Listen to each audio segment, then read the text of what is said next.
So you're very welcome, Colette. Thanks, Anne. Yeah, thank you. It's great to be back under different circumstances, of course. It's a couple of 5 years ago. 5 years. 2018, yeah. And I was here a good number of times, wasn't I? I got my head shaved by you guys, got my wig here. Yeah. I remember the wig because I remember you gave us some photographs and you looked stunning. Because you still look stunning, but you looked amazing in the wig. No, you did, and you were very kind to share those photos because that really helps other patients, I think. Oh yeah, definitely. And it's something that I didn't really have myself. I was so definite on getting a wig, like 100%. I have to have a wig, because I think that was, I know it sounds a little bit mad, but that was probably one of the things I dealt with.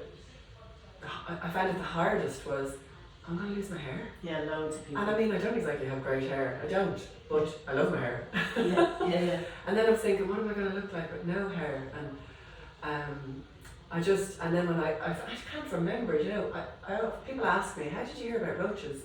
And I was like, I can't remember, like, but it's all a bit of a blur. Yeah, well, yeah, definitely, yeah.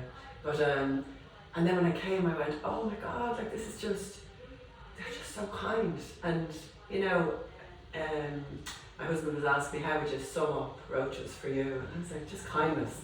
And that's what you need at that time. You need kindness and softness. You know, like we had a laugh when we were here. I thought I'd see myself having a laugh, getting my head shaved. I'll share some of the photos with you. Oh, but brilliant. it was a strange time with cancer, and it's brilliant for me because I'm 5 years clear now of having triple negative breast cancer. And for anyone, I'm sure people that are watching this video will know that that's the one where it's quite aggressive. And the chances of it coming back in the first 5 years, they say, is greater. So it was big celebrations for me when I got to my 5 years. So it was even weird then that we connected. Was it around that time? Yeah, it was. So I was like, wow, this is and then you said, oh, let's meet up and have a coffee. Yeah. And as you know, I'm a big fan of coffee, so yeah.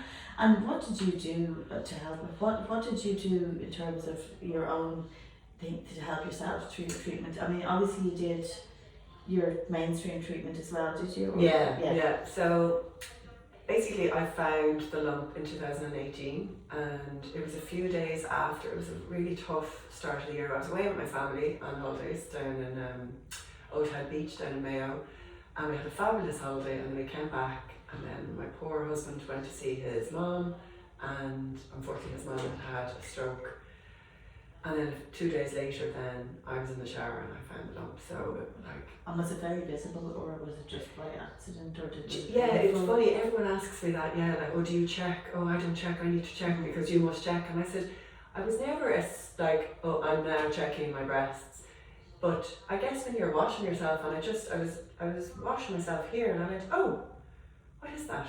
And I remember jumping out of the shower, like literally bailing out of the shower, running into the kitchen. My husband was making a cup of tea, and I was like standing there with no clothes on going, Alan, what? And he goes, oh God, I don't know, but let's go to the doctor. So you asked me what did I do. Like I did do 6 months chemo, which shocked me that I needed it because I was stage 1. Okay. So I was thinking, and everyone kept saying to me, like, why are they putting you through 6 months chemo? But they said it was because I was young, I was fit-ish, and they just wanted to get it, and because of the chances of coming back. I think that was the main reason, that was the main driver. So whether you're stage 1, 2, 3, it was just 6 months chemo was what I needed, and then 4 weeks radiotherapy. But I suppose the biggest thing that I did was I stayed away from negative people. And I know that sounds like such a, you stay away from negative people, you know. But it was a big part for me, you know, because I found when I met people, it was like, oh, poor thing, you know, and that was just not what I needed, you know. I needed people like my husband and like Roches, where I had a laugh, you know. Yeah. I mean, you think you're going to go through cancer, you're never going to laugh again. Yeah. But it's so not true, you know. And God, laughing is such a big part of it. Being positive and my cancer was aggressive, but I was aggressive towards my cancer. But one big part for me was fasting.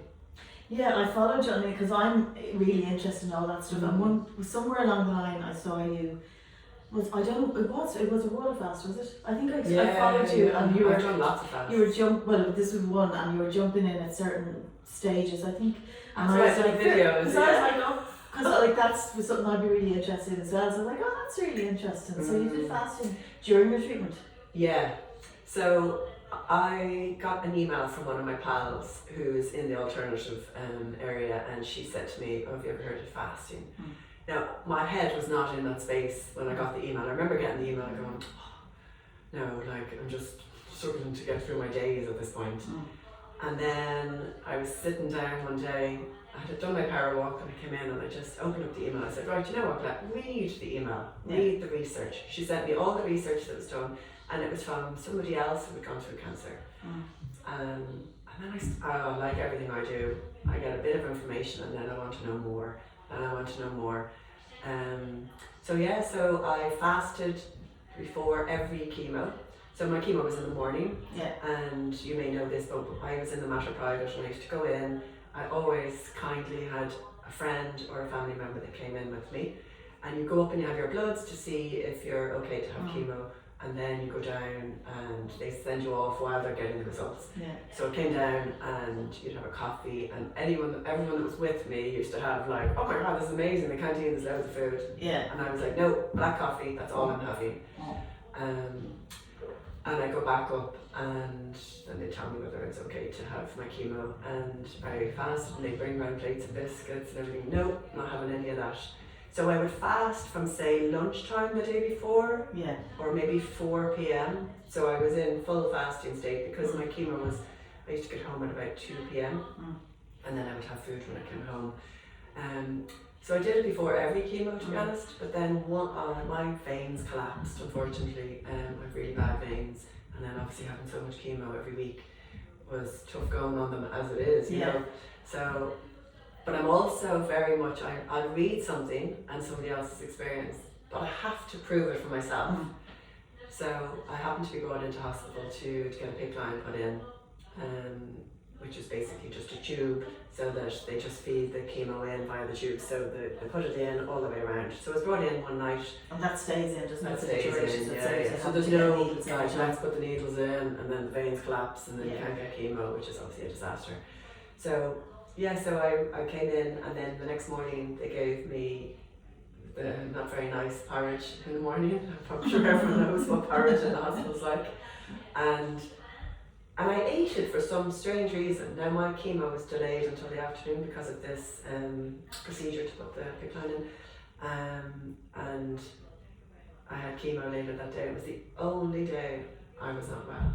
Wow. I couldn't believe it. I was like, that's my only day that I did not fast. So and I needed to prove it. Dan, that's so interesting, because that's what the research says, isn't it? That it reduces side effects, and it also helps the chemo thing to absorb and penetrate straight through. So it's like it's boosting the effectiveness of your chemo. Big time. And if you think about it as well, it makes sense. It does make sense. Because you go, why would I give my body the job of digesting? Exactly. I want my body to just deal with this chemo and kill the cancer. That's the way I was. So even if I didn't do the research, when I just thought about it, I went, this makes total sense. And then, but I still had to prove it to myself. So I had one day where I ate, and I said, I'll do it while I'm in the hospital, and then I wasn't well. So I went, there you go.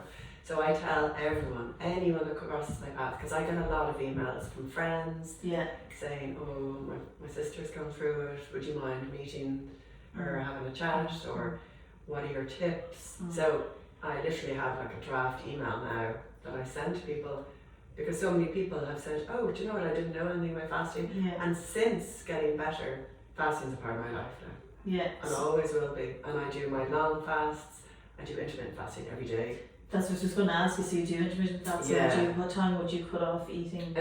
We, as a family, like I suppose it's myself and my husband, but 8 p.m. we'd be having dinner, and then I would have my first meal about 12 or 1. The following day, now weekends, you might be out, or you might have a family gathering, and that's strict at the weekends. And I think that's really important, because I think if when something becomes kind of rigid, it almost becomes a dogma. It's a stress, and you don't want to create stress Absolutely. or negative self-talk. So you want any you want cortisol this in the to, body. So this is supporting. But I think yeah. which is nice. And then just via my social media, then I was doing a 3-day fast, and I guess neither of us are that used to doing videos and the whole social media realm. Oh, we're great. We're great. Yeah, some naturals.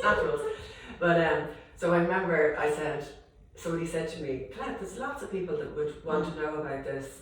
Why don't you do live videos? And I remember I really struggled with them at the start.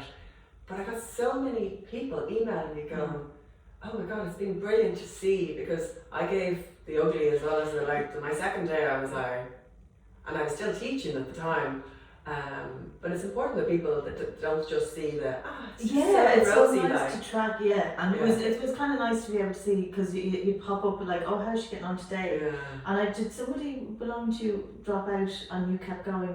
Yeah. And so I was like, oh, fair play to her, because if there was ever an excuse. Absolutely, yeah. And I was like, I can't believe you just. And you were working. I mean, I remember reading that you were working as well. I was like, God, fair play to her. Yeah, because I did one of the live videos is in the attic, and I was about to teach yoga, and I was like, it was like day 4 in the Big Brother house, kind of. You know, I actually felt like I was coming on. Yeah. And I was like, okay, I'm feeling a little bit lower. But I suppose with fasting, one of the most important things is electrolytes. Like, they are a game changer. Whether you want to take just Himalayan sea salt or Celtic sea salt in your water, or if you want to buy electrolytes, making sure that there's no glucose in them, because obviously that changes it. Yeah. But so they're that a game keeps you changer. exhausted, isn't it? So it just means that you won't faint or be dizzy. Exactly, and your body salts are. I mean, hydration isn't about water. Hydration is about body salts with water. Yeah. And I think a lot of people think, oh, but I drink loads of water. I'm like, yeah, but are you absorbing it? Yeah. You know, and that's what happens with fasting. You're not getting any food. You are drinking water, but you're not getting any of the salts from your food. Yeah. So the balance is off. So it's very important. Yeah. And and then, because you mentioned that you have a draft email, I'd be curious, I know. what would be your top tips for people going through treatment to really support yourself? I mean, obviously you brought support people in with you to your treatment. Was that a really important part? Huge for me, huge. And I know it sounds a little bit daft, but I felt so much more loved. I know I'm loved, but I felt so loved. Like I almost nearly get emotional even thinking about it, but to go through it by yourself, and lots of people have to, you know. Yeah. But it wasn't always family that came in with me. My husband made a joke saying, "Can I have one session where I can come in with you?" So he got to come in on the last session, because everyone was like, "No, I'll come in," and it would be some from my colleagues, you know, they're just like, "No, I'll come in with you. I don't want you to be by yourself." And I think support is really important, and you can be supported by the environment, by nature, by your spiritual beliefs. But there's lots of support. It didn't just come in the faith, in the people. Is one type of support anyway. Absolutely, yeah. But there's a lot of people, I think, a lot of us who get sick, or a lot of people, women, I think in particular, can kind of, oh, I'll do this by myself. I don't need help. And actually, it's very healing. Yeah. Now, admittedly, I enjoyed being by myself as well. Like every day, my thing was I used to go out for a power walk every day, no matter how I felt. Because what I found was when I went into the chemo ward, you got to know everyone. You know, I made friends in the chemo ward, and it was a nice space and everything. But they would literally sit on the couch from one week to the next, and I was like, no way, that is not going to be me. And I made that conscious decision. Now I've always been. You've always been fit. I've always been into fitness, ever since I was a kid. So I didn't want to just stop all that, but I just didn't know if I'd be able. And I said, well, walking, I can walk. And then I found I was able to walk fast. So I said, and then my treat was always coffee. I used to go to insomnia and have a coffee, and then I'd walk home.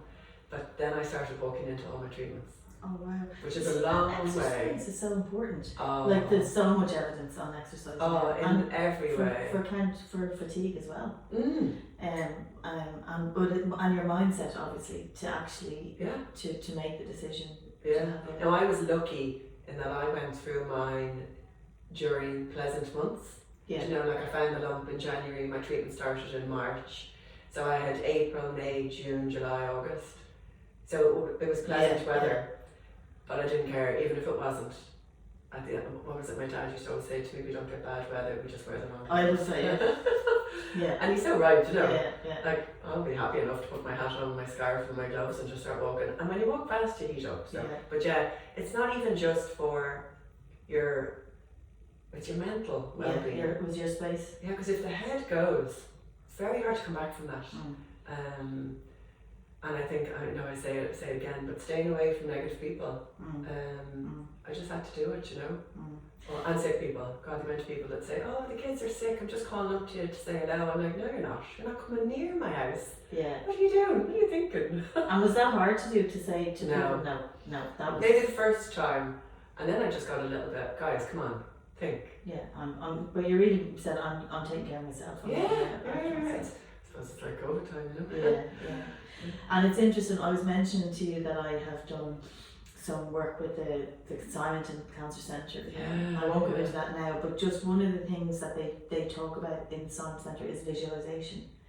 And like how when you visualise yourself exercising. So I'm just thinking, even for people who feel I couldn't go on a power walk, or I'm so stuck, or I feel so ill, if you actually visualise yourself, and athletes do it, sports people do it, if you visualise yourself walking or exercising or doing something that you love movement wise, the parts of your body that actually move are fired up.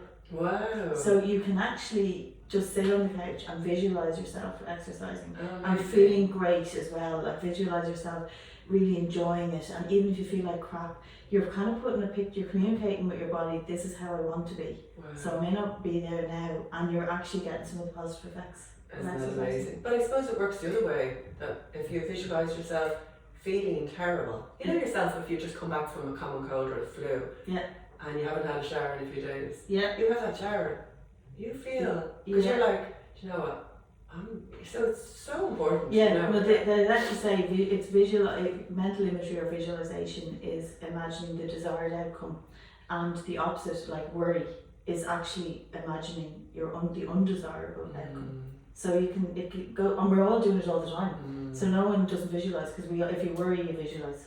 Yeah. But you did your intermittent fasting, or your fasting, and then your power walk, which was your space for yourself as well. Yeah. And what other tips did you, or what other things did you do? And your support as well. Yeah, my support was a big one. Yeah. The positive thinking. I used to go for treatments as well. Yeah. It's one that I'll tell a story. I got a voucher for a massage, and I remember going for it in Raheny, and the girl going, "Oh, I don't know, you're going through cancer. I can't give you a massage." And I was like, "What?" And she went down to her boss, and I know her boss, and because I used to teach yoga in the centre, and she said, "No, God, like even if you do very little with Colette, just think how much better she's going to feel from this massage." And the girl was just nervous because of the whole lymphatics and moving, and what if I make it worse and everything. And I remember looking at her like with these open eyes going, please tell me you're going to actually give me a treatment, because I've been looking forward to this.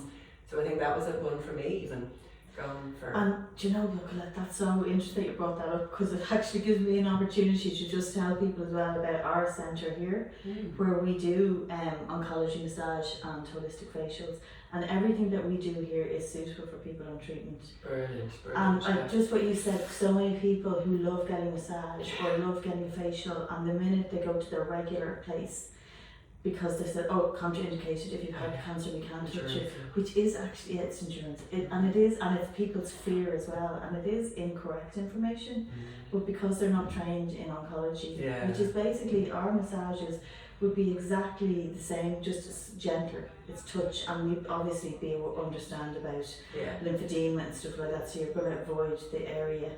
You're not going to, but you want you to feel better, but will be a really relaxing experience. Exactly. But you didn't have that when I was. But it's terrible to what you just said there, people being turned away. And couldn't believe it. Now, luckily, she went ahead with it, but I know she was just so nervous. And anyhow, but.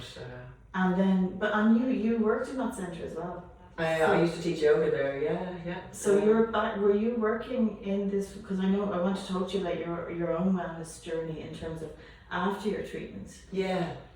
Did things change after your treatment? Did you kind of reflect on your life and think about things differently? 100%. So, kind of in summary, I worked in the corporate space for 20 years. Then I got sick in 2018, and they basically, I was on sick leave then. I know lots of people work, and I absolutely hats off to people that work during the treatment, but it was a decision I made with my family. No, I'm not going to do it.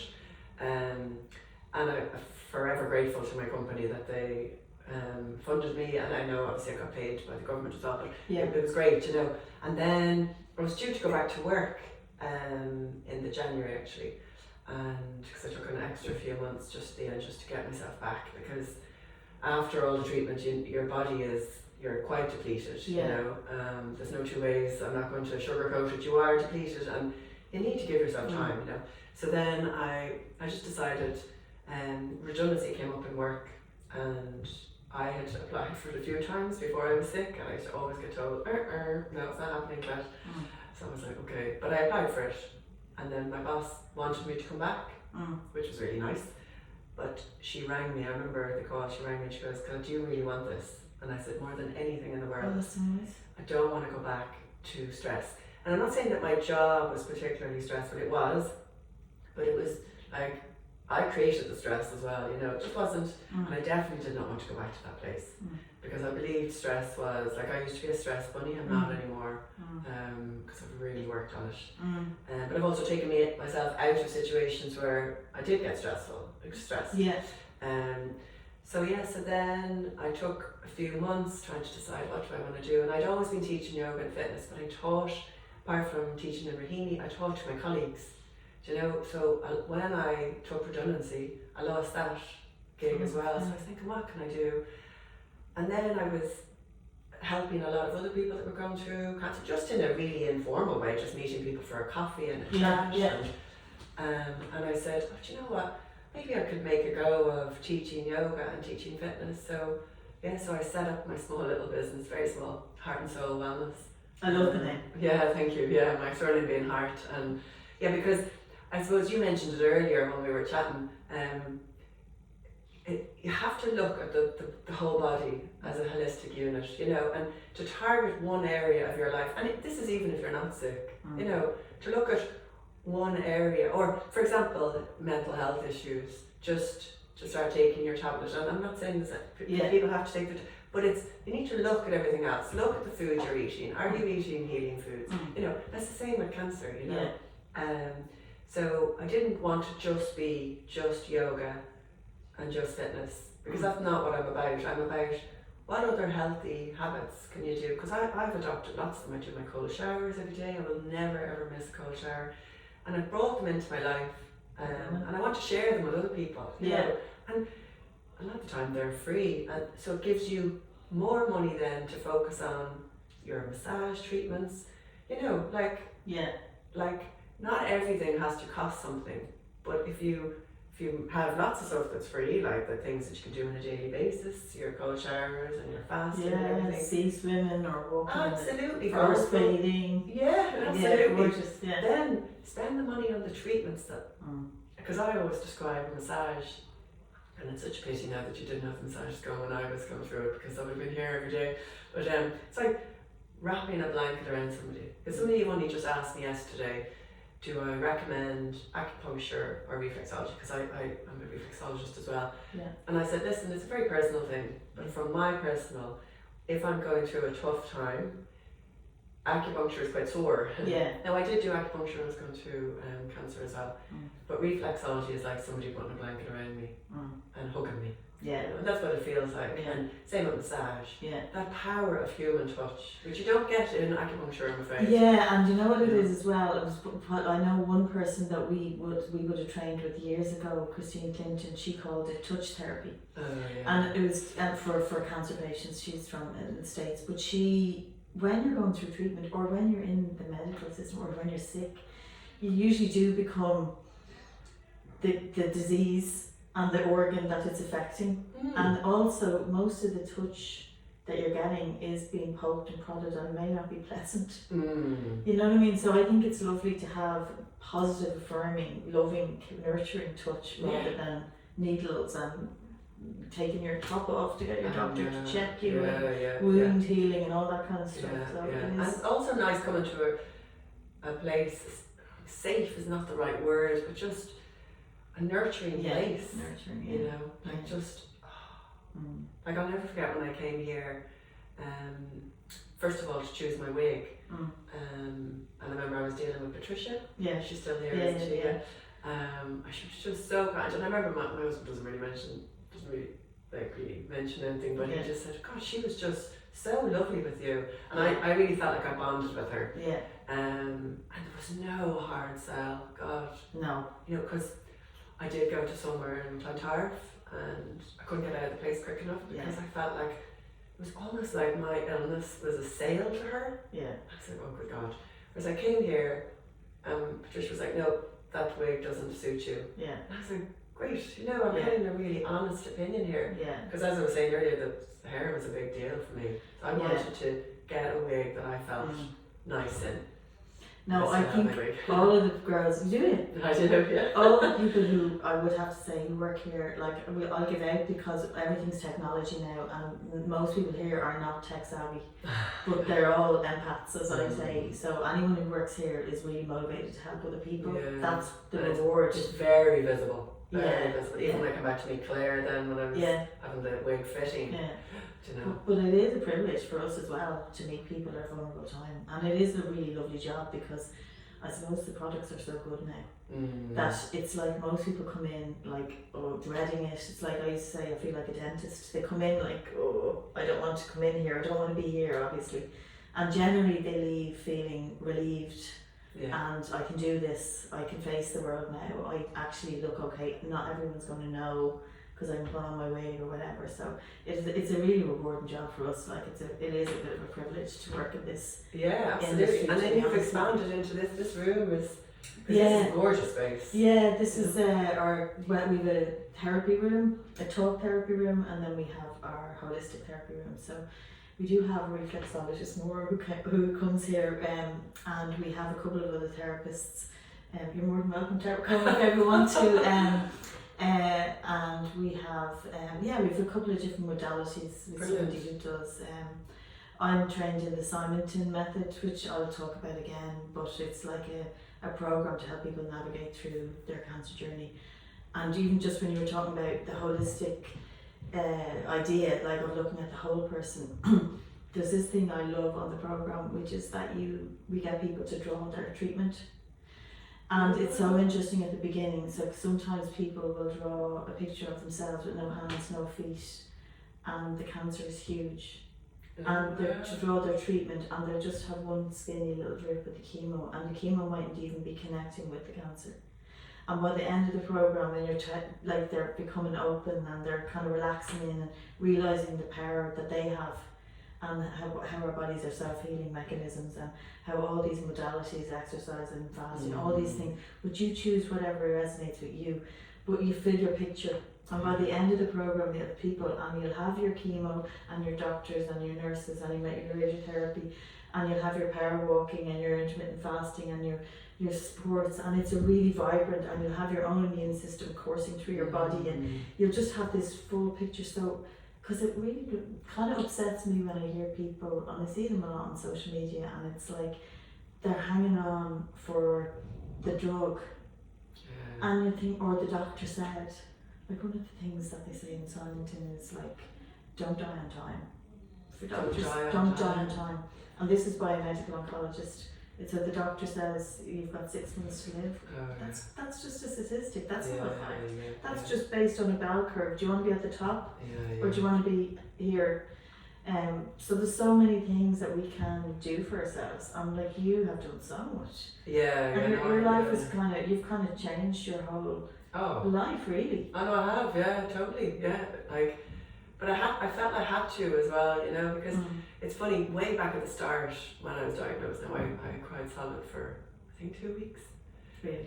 So I know I might come across really positive and everything now, but I remember that time. And that's important. It doesn't have to be all positive. It's to be real, isn't it? Absolutely. It's to be not looking at, I want to protect my son or my kids or my husband, but like, this is where I'm at. No, I remember because I have 5 older brothers and my mom passed away from cancer, so the guilt I had at the start that I was putting my brothers through this again, and then my husband lost his previous partner to cancer, and I was like, oh, my heart, you know. But anyhow, like it was a tough time, but then you just go, do you know what? I have to just grab this and do everything that you can in your power. But sorry, I digress there. So I remember I joined a few because I was like, what do I do here? I just don't really know. And this was before I even found you guys. I remember. And then somebody said to me, why don't you join a few? And I think I joined Macmillan Cancer Institute or something. So all these forums. And I'll be honest with you, I left them the day after because I felt there was a real blame culture. Okay. And I was like, guys, and then such a negative space, and I was like, oh God, no, I can't be in this space, because I felt I was low as it was. And then I was reading these posts and I was like literally going down and down. I'm so on the same page as you. I'm so glad we hooked up, because that mindset, like what we think affects our bodies, our immune system. Completely. And like I think, and Simon's program, you want to upregulate your immune system. And you're obviously so tuned in to the fact that energy, that negativity was actually bringing you down, and you knew. Well, you probably knew because of your. You knew that this is not going to support this is not supporting my health. No. This is not. I need to be raising my vibration here. I need to be increasing my joy and my energy. Yeah. No, it's so true. Yeah, because I just remember going, I have to get out of these. How do I? And it wasn't even enough for me to log out. I was like, how do I make sure I do not hear from these, unsubscribe, I don't want to be hearing any of these comments. And then I said, right, I'm just going to move completely into this. So I started my walking. I wrote a list of all the things I was going to do. I was going to do the fasting, I was going to start walking, I was going to go for treatments, I was going to have one a week. That was my treat, because I wasn't spending money on going out. That was go for your treatment, go for your massage, and and obviously go to somebody that can deal with you, and that you don't get a, sorry, we can't give you a massage today, like nobody wants to hear that. Like I love it. Like look at you now. I mean, I'm jealous. I see you popping up on your cycling somewhere, and like, oh my god, that woman is so fit, and like you're there doing all the stuff. But anytime you see it, it's doing something really amazing and really positive, and it's just brilliant when you see that a few years later. And I mean, you were really positive when I met you here, but it's amazing that was the start of your journey in a way. I was here because I remember meeting you, because you're so beautiful, and I remember your husband was here as well. No, but your wig, look. Yeah, the wig looks stunning on you as well. We should share some photos of it. We definitely will. But the fact to see it then, and to see it popping up, really living your life, because some people, cancer is a huge trauma to your body and to your whole psyche and your life. And like I've met people in support groups, and maybe I've been given a talk, and maybe they'll ask me, when can I colour my hair after treatment? And they will have quite a bit of hair. And I'll say, well, when did you have treatment? This happened, honestly, one woman said 9 years ago. And I'm like, why are you in a cancer support centre 9 years on? But it's because sometimes it's such a trauma. People really, it's hard to pick back up your life. Oh, totally. After you redefined yours. Yeah, but there's still not a day that I don't think about it. Like it's a part of me, but I just try and tip the balance, so that I'll always think about it, like always, but I just make sure that I think about all the other stuff far more, because I don't want my cancer to ever define me, but also I kind of want to own it as well. That I went through it, I got through it, everything I did helped. Definitely helped. God, the people I met helped. Like, sure, look at us now. We just met each other by chance during that course, and it's fabulous to connect. Because Roches were, and I'm not just saying this, but Roches was a big part for me. Like, what was it? I came, I had my wigs. I wanted to choose my wig, and I did go to other places, but I just you know, you have to get that feeling, don't you? And I just didn't get it in other places. Just been turned up a few quid for that. I'm only joking. No, this is genuine. This is genuine. Yeah, no, but and just that compassionate way to deal with me. And then when I came to get my head shaved, because one of my friends was going to do it, and then you guys had mentioned, you know, it's something that we do, and I said, oh, okay. And then in my head I was like, oh, I won't lose my hair. Do you know what? Not everyone does. Maybe I won't. And then of course I remember waking up after the second chemo, and I was like, oh my god, my pillow. And I just said to my husband, can you ring me? Can we make an appointment at Roches? And we came in and got it shaved. But it was fun. Yeah, it is fun. The amount of laughter that comes from those rooms, because which is great. And when are you ever going to go through it again? Yeah, and we were only talking about this yesterday about like bringing a little bit of levity like into the whole experience. It's like life and death are side by side, like sadness and happiness. It's not all one thing. So the whole of life is in there. Yeah. And I suppose we love as well being. I mean, I think that's what's so rewarding for us is we love being on that journey with you guys as well. So for us, we're nearly insulted when people don't want to come for the head shave, and it's actually a free service because we wouldn't charge you for shaving your head. Yeah. But we like that because we kind of feel we've another opportunity to be with you through that. We've helped you with the wig.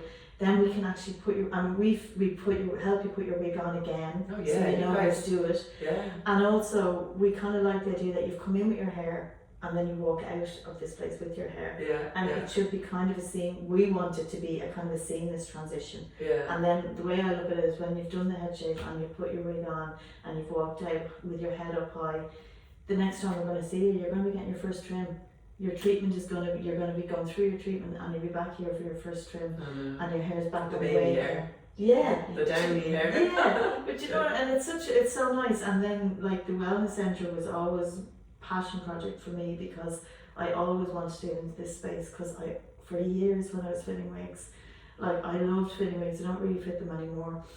But I always used to feel there was so much more that we could offer. Like to me, a wig is a tool to get you through your treatment, and it's to get you to be able to look in the mirror in the morning and think, I've got this. It's to be able to say, I'm picking my kids up from school, I'm not hibernating or isolating, I'm not cancelling all my diary events, I'm going to do what I want to do. And I was only talking to Maeve about this yesterday about how there's so many places now that wouldn't really have the experience, and that maybe people are not being fitted well and then they're not wearing wigs and maybe they are isolating. I do wonder, I think it's great if somebody says, no, I want to shave my head and this is who I am.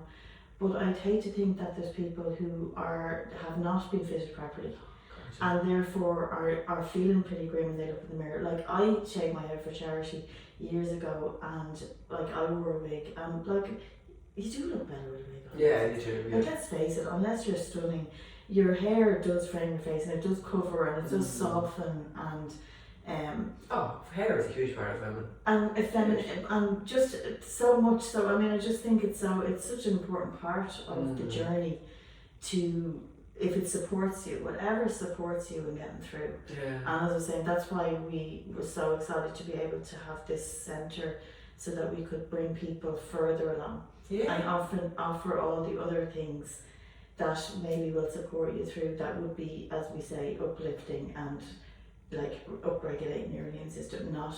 I would love to set up a support group, and I probably will next year, but it would not be, I want to come in and moan about my treatment and moan. I mean, that's real, but is that actually healthy? Is that going to help you achieve your long and short-term goals? Is that going to help you feel the way you want to feel? Is that going to... that's so true. Is it a fact? These would be some of the things we do in science, and it's called belief work. And it's like really challenging your thoughts because you want to move from unhealthy beliefs to healthy beliefs so that you can move in the direction of health. You can drive, that's where you want to go. And if you don't want to go there, you need to say, why don't I? Maybe some people are ambivalent. Maybe they don't want to live, but they don't want to die. You're kind of going, another phrase I love was, create a life you don't want to escape from. Which when I hear you and the corporate, and even though you really enjoyed it, the stress, you were like, it's not the direction I Because you had a chance, didn't you, to really think as well. You had a. Would you ever see cancer as being a positive or an opportunity or a message that it kind of made you stop? Oh, I know. Think? Yeah, because I often wonder, would I still be working for a company? I go, I don't know. Yeah. But I think maybe cancer was the impetus that, I just said, right. Yeah. And I'm loving what I'm doing now, you know. So what are you doing now? Well, so I'm a part-time reflexologist, so I do treatments in my home, and then I go to a couple of, there's a place called Care Choice. It's people's home, like people that are sick or older people, and I give reflexology to a couple of people there. One lady, we've become friends now actually. I just was with her last night. So I think that's, it's a little bit going back to your former relationship with somebody, and now I see her as a friend, rather than one of my clients. But and reflexology is great, isn't it, for when you're sick? You were mentioning before the interview, we were just chatting about how you would have, your impetus for training in reflexology was supporting my mum. Yeah, my mum got sick for the first time when I was 9 actually. She got cancer. They didn't know it was cancer at the time. She had 3 very large operations. And then it came back 10 years ago, 10 years after, unfortunately. So I was 19 when my mum passed. But towards the end, the only thing that helped my mum was reflexology, and she had a reflexologist, Iris, from Holt. She was such a lovely woman. She was so nice to my mum, and I loved her for that reason. But mum would be in a lot of pain because the cancer had spread to her lower back. So she used to teach me, and I was quite young at the time. I was like 13, 14 maybe, 15 kind of.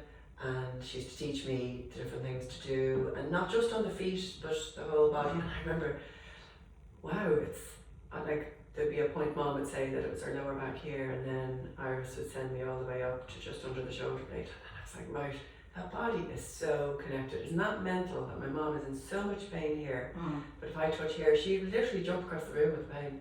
Yeah. But you just had to slowly work on it. So she taught me loads of it, and I said, right, that's it.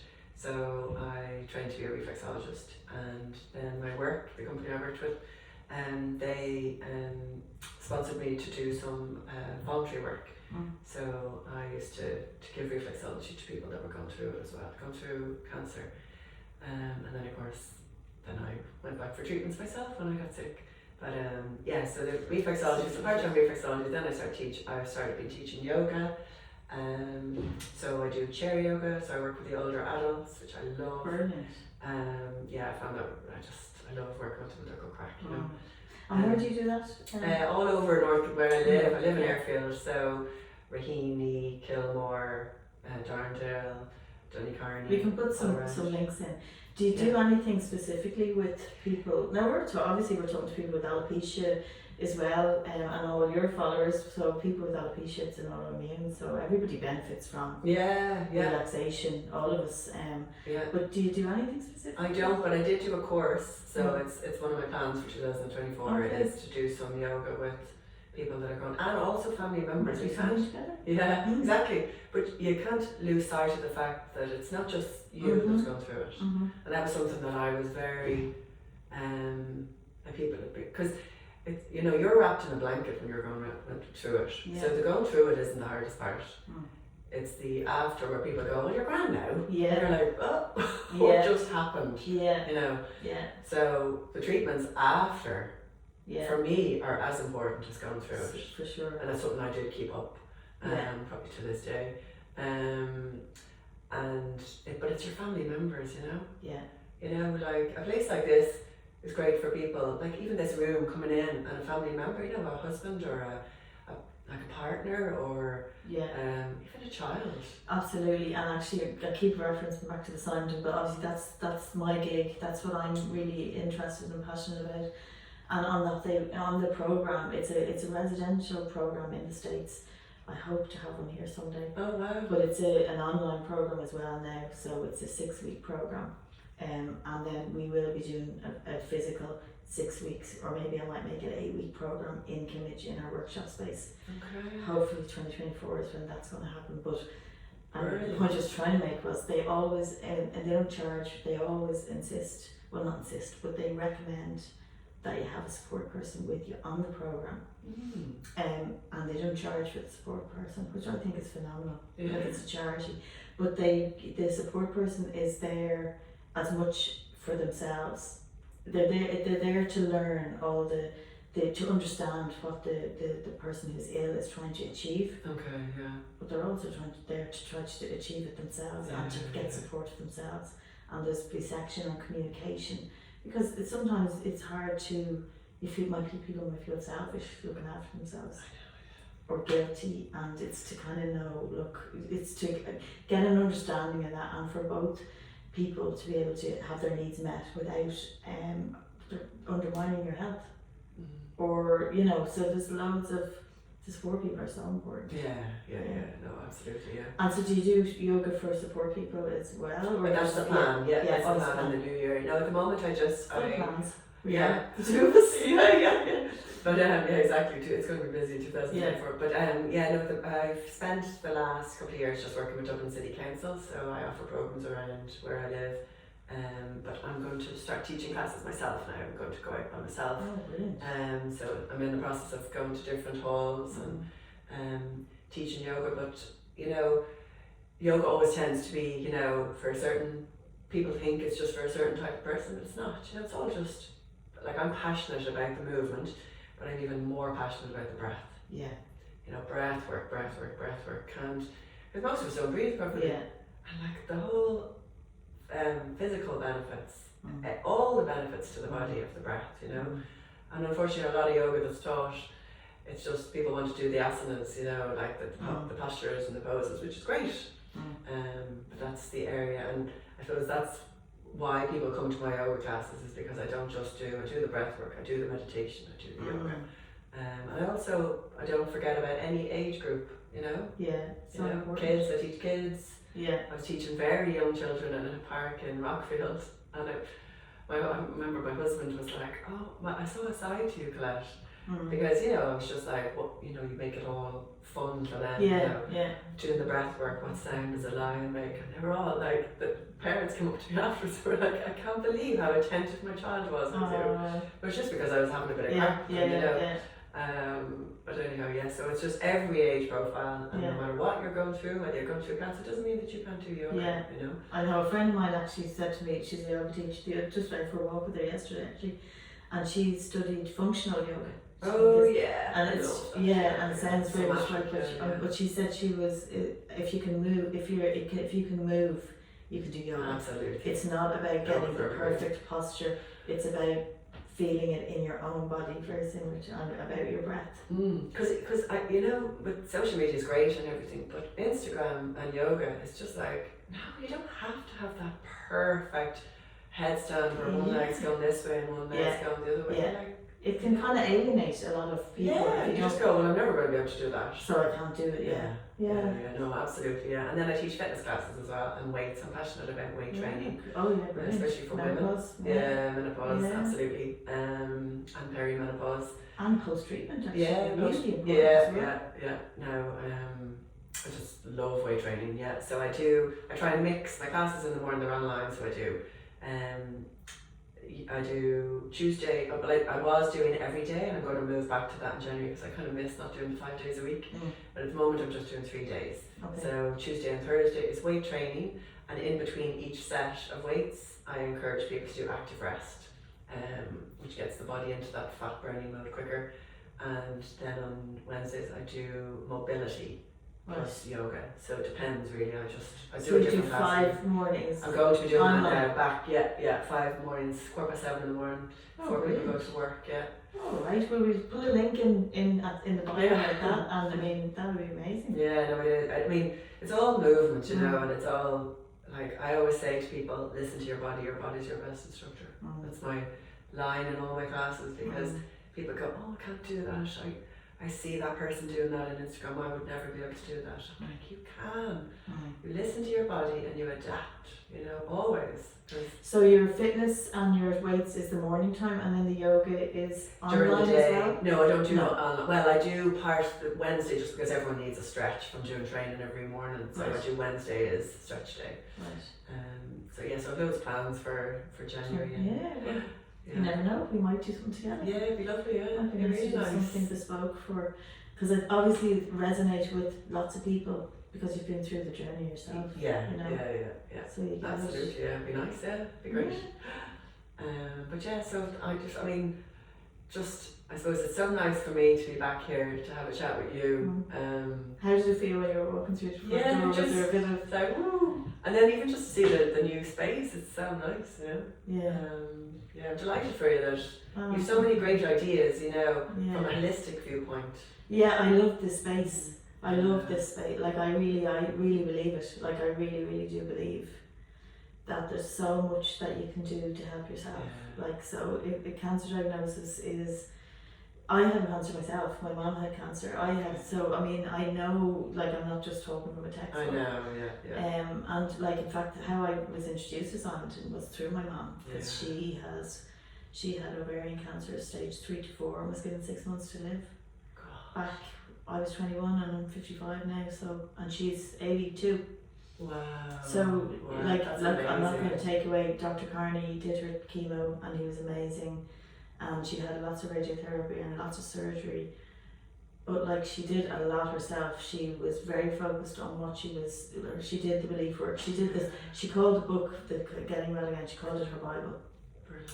She was actually reading the book, having been diagnosed, and she came to a point where whatever she read in the book, it was about what you're telling yourself about the disease. And she realised, she said, I haven't bought myself one item of clothes because in my head they're going to be in a black plastic sack going to Oxfam and Dundrum. That's what she was telling herself.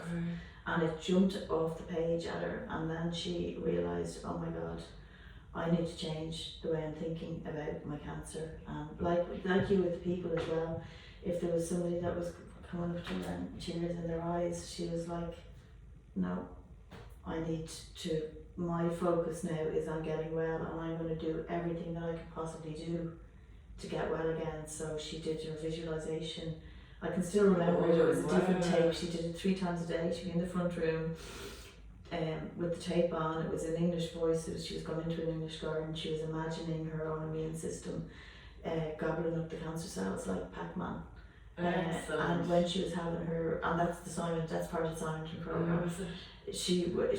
That's a really good one. Yeah, when she was on the chemo at the time the day ward there was no day wards. She had 72 hours of chemo, and for 24 hours of that she was violently ill. So she made a bag for her chemo. And I used to think, before I really got into the Simon stuff myself, I was like, my mom's amazing, she's so positive. Then when I read the book, I was like, Mom, you got all that from the book. But she made a bag that said, a pink bag with a smiley face on it that said, this kills cancer cells. And one of the guys, like you said, you get to know the people, one of the guys in the ward, when he would see the chemo bag being wheeled in on the trolley, he would actually start vomiting. That just shows you the power of mind and association. Just the memory of, oh God, he would actually get physically sick.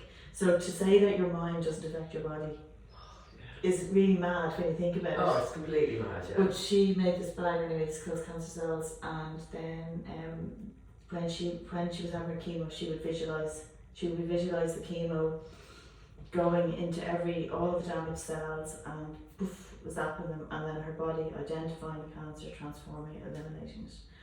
And then likewise when she was having her radiotherapy, you know the tick on the machine, that was like Pac-Man. Brilliant. And then she obviously addressed her beliefs, and then she obviously did look at what brought her real joy as well to upregulate her immune system. So she took up hill walking. She sounds amazing. Similar to yourself, she took it all on. As I said, she said that book was her Bible. Wow, I'm definitely getting that book. It's excellent. And then she would have looked at what she was eating. But one thing I love about Simon is food is emotional. Not people are very connected to food, and so it's about what resonates with you. Yeah. So it's like if you're getting really stressed out, juicing your green juices or growing your sprouts, like that might have that might be not really helping your body. It's negative. Yeah, I literally was thinking it when you were speaking. Yeah, it's so true. It's something that took me a while to learn. Because I would have been really healthy before I got sick, which people go, well, you couldn't be that healthy if you got cancer. And I'm like, but it was all wrong the way I viewed it, because I was getting stressed over, have to have my smoothie, have to be growing my vegetables, and it was so, I mean, it was probably I was probably made up of full cortisol, you know? Yeah, exactly. And then I had a stressful job, and I'm a bit of a perfectionist as well, so it's just like, no, so now I just go, you know what, have the bar of chocolate, because it makes me happy. Yeah. If that bar of chocolate was going to make you freak out, then don't eat it. I totally agree with you, and it's so funny because my mom was doing the same. She was juicing during the treatment, and like this was before it was before the word organic even existed, I think. But I can remember we were doing carrot juice. I can remember the juicer, and it was like we were all fucking doing carrot juice, and you know the whole family. But we were probably happy to be involved because we knew we could actually do something to help. Of course. But I remember one day, like her food was really dry. She felt because she had no sauces or anything. And I always remember, I was 21, so she said, Anne, come on, I want to go to Dundrum. There was no Dundrum Town Centre, it was the old Dundrum Shopping Centre. We went to Bewley's, and she ordered a big piece of chocolate fudge cake. And I was like, Mom, what the hell? And she said, because she'd obviously read the book at this stage, so she knew, she said, I'm feeling miserable on eating the food. And I actually want this chocolate piece of cake, she absolutely savoured it. And she said the happy hormones that this piece of cake is producing and flooding through my body is actually going to help me. Absolutely. And I totally get it. I was like, wow, that's so cool. Yeah, because one of my friends actually went through an autoimmune, and she was very sick with it. It was MS, I think. And she would be like me in that she's like into all her healthy things and everything. But she always said to me, Colette, because I remember saying, you know what, I've read about spirulina, I'm going to start drinking spirulina. And I would drink anything now. Yeah, so I think it's good for you, I'll drink it. But spirulina was just one step too far for me. I just couldn't do it. And I'd be like, and she was like, I'm not being funny, that is doing you no good. Yeah. Your body is going, this is not supposed to be coming inside me. So would you please just give up your spirulina and find something else? And I remember, I'm not slagging off spirulina, it just wasn't for me. But it's so true, like so true. But equally it goes with, if you're going to have a piece of chocolate cake, that's going to make you feel the guilt, don't do it, you know. Just do some breath work even before it and go, is this what I want? Go for it, you know. I mean, it's really about connecting with yourself. If If you really connect with yourself, you'll actually, the answer will come. You'll know what to do. And you don't have to follow a dogma. And that has taken me a long time to kind of, and I'm still not 100% there. You know, I still go, oh God, I can't believe I had that. And then I go, let it go. That's my three words. Let it go. Just let it go. Let it be. And I go, right. You know what? Actually, that was lovely. Sure. I swing. Like my husband is a psychotherapist, and he said to me, I was going to go to the wellness centre, it's not really taken up, and he said, you're not well enough for the wellness centre to take up. I was like, fuck off. But I was like, God, I'm not practicing. Okay. So, but you also are, you're time poor as well. I know, but that's where you got to reassess. We're all the same. I mean, cancer or no cancer, I have an autoimmune. I really do need to address it. So we're all like, you don't arrive. We're all in process. Really. True. Where we're going, I suppose you need to think, where are we going? And where do you really want to go? That's why I love that line, create a life you don't want to escape from. It's another part of the silent program where they would talk about stress and just trying to identify maybe stresses in your life leading up to your cancer, and thinking about like it's called secondary gain. So just say because of your cancer you're on leave from work, and that's actually a positive because you hate your job. Well, then you want to really be aware of what or you're because you're sick, suddenly people are really supporting you and helping you, but normally no one helps you, supports you. You're the one that cares for everybody. You need to really think about those things, because if you don't and you go back to that job, there's a possibility that your body will find a need to create another illness to give you time off. So I mean, there's a lot of wisdom in that. There is. And it's just taking time out to actually think about that.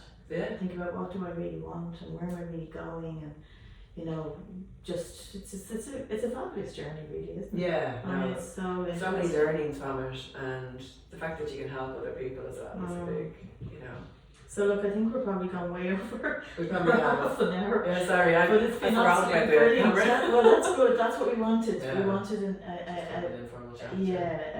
an honest. Mm. So thanks very much for Oh, coming thank in you for today, inviting me. Colette. Yeah, it's great. I'm delighted to Yeah. hear about all your plans. And thank you for joining us. Thanks. And we'll, I'm sure, watch the space and see what we might do together. You know.